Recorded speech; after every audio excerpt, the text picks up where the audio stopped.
Mitsidika Madagasikara amin'izao fotoana izao ny tompon'andraikitra avy eo anivon'ny Usaid misahana ny fahasalamana. Anton'izany ny mba hijerevan'izy ireo akaiky ny tontolon'ny fandaharan'asan'ny Usaid eto amintsika, hijerena ihany koa ny asa vita tao anatin'izay taona maro izay. Mitetina $7,000 ny tedi-bolana hoentin'ny Usaid na ny sampandraran'ny firenena mikambana ho an'ny fampandrosoana iraisam-pirenena ho an'ny Madagasikara eo amin'ny sehatry ny fahasalamana tamin'ity taona ity.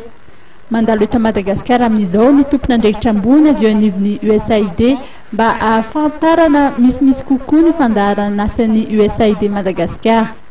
Nisy ny fionany tamin'ny mpampalala vaovao ny tolakandro teo teny amin'ny. In a more direct way with the government, we hope that we can link the government systems to the community work that we've been doing for so many years.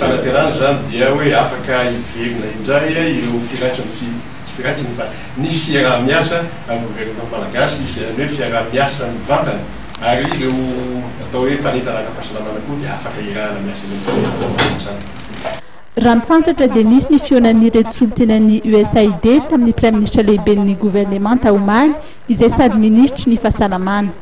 Anisan'ny noresana manokana ny famolavolana ny plan national de la santé.